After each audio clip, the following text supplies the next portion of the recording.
2026-এর বাংলার বিধানসভা নির্বাচন বিজেপি পার্টি এবং কেন্দ্র সরকার সমস্ত রাষ্ট্রশক্তি রাষ্ট্রবল প্রয়োগ করে এই বিধানসভা নির্বাচনটি পরিচালনা করেছে। সবাই দেখেছে কিভাবে নির্বাচন কমিশন বিজেপির কাঠপুতুল হয়ে খেলেছে। তারা দেখেছে কিভাবে সিআইএসএফ, সিআরপিএফ, সমস্ত কেন্দ্রীয় পুলিশ দিয়ে কিভাবে এই ইলেকশনটি পরিচালনা করা হলো। তারা দেখেছে কিভাবে 27 থেকে 30 লক্ষ বৈধ ভোটার যারা খসড়া তালিকায় নথিভুক্ত ছিল তাদেরকে এলডি ভোটার মার্ক করে কিভাবে তাদের বিচারাধীন বাক্সে ফেলে দিয়ে তাদের ভোট দিতে দেওয়া হয়নি। সবাই এটা দেখেছে, কিন্তু বিজেপি বলছে এটা স্বচ্ছ স্পষ্ট নির্বাচন হয়েছে। ঠিক আছে, 4 তারিখ যখন ভোটের বাক্স খোলা হলো তখন এই স্বচ্ছ স্পষ্ট নির্বাচনের রায় যদি আমরা সেটা মেনে নিই, সেটি কি ছিল? বিজেপি পেয়েছে 2,90,00,000 ভোট এবং তৃণমূল কংগ্রেস কোনো বিজেমূল কংগ্রেস নয়। তৃণমূল কংগ্রেস মমতা ব্যানার্জির নেতৃত্বে, মমতা ব্যানার্জির মুখকে সামনে রেখে, মমতা ব্যানার্জির নিজের হাতে আঁকা জোড়া ফুল সিম্বলে ভোট পেয়েছে 2,60,00,000।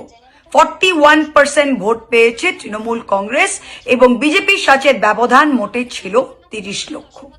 এই ছিল রায় যেটা 4 তারিখ মেতে ভোটের বাক্সে পাওয়া গেল। তাই যত এমএলএ জিতেছে তৃণমূল কংগ্রেসে, যেই 80টা এমএলএ যারা জিতেছে তারা তো নির্বাচনে লড়েছিল মমতা ব্যানার্জির সিম্বল নিয়ে, তারা তো লড়েছিল মমতা ব্যানার্জির নেতৃত্বে, তারা তো বিজেমূল কংগ্রেসে লড়েনি। তারা যদি মমতা ব্যানার্জির আশীর্বাদে আজকে এমএলএ হয়েছে, মানুষের রায় বিজেপির বিপক্ষে ছিল। যারা বিজেপিকে ভোট দিতে চেয়েছিল, যেই বাংলার মানুষ, তারা তো বিজেপিকে ভোট দিয়েছে, 2,90,00,000 মানুষ। কিন্তু যে মানুষ বিজেপি বিরোধী, যে মানুষ বিজেপিকে ভোট দেয়নি, সেই মানুষ তো তৃণমূলকে মমতা ব্যানার্জির নেতৃত্বে 2,60,00,000 ভোট দিয়েছে। তা যেই এমএলএরা, যেই মানুষেরা এই তৃণমূল কংগ্রেসের নেতৃত্বে ভোটে জিতে এসেছেন, তারা তো মমতা ব্যানার্জির সিম্বলে জিতেছেন। তারা তো ভোটের পরে বলতে পারে না যে আমরা স্বাধীন। মানুষের রায় তো আপনাদের পক্ষে যায়নি, তাহলে আপনারা রিজাইন দিয়ে নতুন করে আপনাদের বিজেমূল সিম্বলে দাঁড়ান, কোনো প্রবলেম নেই। কিন্তু তৃণমূল কংগ্রেসে তো আপনি বলতে পারেন না যে আপনি তৃণমূল কংগ্রেসে দাঁড়িয়েছে, মানুষের রায় তো আপনাদের জন্য ছিল না। আর বাংলায় এমন কোনো এত বড় হনুমান এখনো জন্ম নেয়নি যে বলতে পারে যে বিজেপি বিরোধী যে ভোটটা 2,60,00,000 ভোট, সেটা মমতা ব্যানার্জির মুখ দেখে হয়নি, সেগুলো আমাদের দেখে হয়েছিল। আসলে 15 বছর সরকারে থাকার পর অনেক চর্বি জমে গেছে। অনেক নেতাদের এখন মনে হচ্ছে যে বিরোধিতা আর আমাদের স্যুট করছে না। কে বিরোধী থাকবে, কে এখন পুলিশের সাথে লড়াই করতে হবে, বিডিও আমার কথা শুনবে না, ওসি আমার কথা শুনবে না, কেন এই ঝামেলায় যাব? বিজেপির সাথে আতাত করে নি, নিজের লাইফটা খুব সুবিধে হয়ে যাবে, আমাদের পুলিশ থাকবে, আমাদের সিকিউরিটি থাকবে, আমরা ঘুরে বেড়াবো, আরাম করে যাব, এদিকেও খেলবো ওদিকেও খেলবো। বিজেপি বিরোধী ভোটের শক্তিতে জিতে এসেছি, কিন্তু ভোটে জিতে আসার পর এখন বিজেপির সাথে হাত মিলিয়ে আমরা এদিকেও খেলবো ওদিকেও খেলবো। শুনুন, মমতা ব্যানার্জি 0 থেকে শুরু করেছিল। আমি যখন এই পার্টিতে জয়েন করি, আমাদের মতো অনেকে যখন এই পার্টিতে জয়েন করে, তখন কোনোদিন জানতাম না সরকারে আসবো। যখন করিমপুরে আমি ভোটে লড়তে যাই, তখন কিন্তু লোকে বলেছিল শত্রু দিয়ে বাঘ মারতে পাঠাচ্ছে তোমাকে মহুয়া।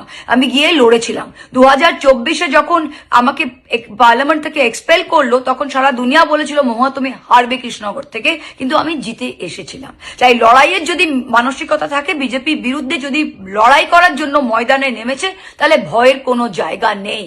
এখন সব নেতারা নিজের স্বার্থপরতার জন্য, এটা কেউ মানুষের জন্য ভাবছে না। মানুষ তো ভোট দিয়েছে 2,60,00,000 এগেনস্ট বিজেপি। তাহলে আপনারা এখানে দাঁড়িয়ে কিভাবে বলছেন যে আমরাই আসল তৃণমূল? আসল তৃণমূল তো বিজেপি বিরোধী। কিভাবে সেটা হয়? আপনারা এখন নিজেকে ইডি থেকে বাঁচাবেন, নিজেকে সিবিআই থেকে বাঁচাবেন, নিজের সিকিউরিটি নিয়ে ঘুরতে চান, নিজের সুবিধা করে কাজ করতে চান। সবাই ভয় পেয়ে গেলে কিভাবে হবে? জো ডর গিয়া সমঝো মর গিয়া। তা যারা এখন ডরতে চান নিজের সুবিধার জন্য, দরজা খোলা যান। যারা কর্মীরা ফোন করছে, কর্মীরা বলছে নেতাদের কি হচ্ছে, আমি একটাই কথা কর্মীদের কাছে বলতে চাই, এই দল তৃণমূল কংগ্রেস দল কর্মীদের দল, মমতা ব্যানার্জির নেতৃত্বে এটা কর্মীদের দল। যে কোনো নেতা যদি আজকে মনে করে বিজেপির সাথে আতাত করে নিজের সুবিধে করার জন্য সে কিছু করছে, তাকে সেই পথে হাঁটতে দিন। আমাদের ভালোবাসা, আমাদের আশীর্বাদ আপনাদের কাছে আছে, আপনাদের যা করার করে নিন। কিন্তু আমরা মমতা ব্যানার্জির সাথে আছি, আমরা বিজেপির বিরুদ্ধে লড়তে এসেছি এবং বিজেপির শেষ থেকেই ছাড়বো। তাই কর্মীদের বলছি, আপনারা একদম উদ্বিগ্ন হবেন না। মমতাদি রয়েছে, আমরা রয়েছি, আমরা বিজেপি বিরোধী শক্তি, আমরা বিজেপি বিরোধী শক্তি থাকবো। যে যাবে যান, আরো যদি কারো যাবার থাকে তারাও যান।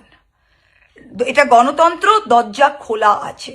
আর যদি ঘোলা জলে কেউ এখন মাছ ধরে কর্মীদের আমন্ত্রণ জানায় যে এখানে আসেন ওখানে আসেন, আমি কর্মীদের বলছি যে তৃণমূল কংগ্রেস যথেষ্ট কর্মীদের পাশে থেকেছে।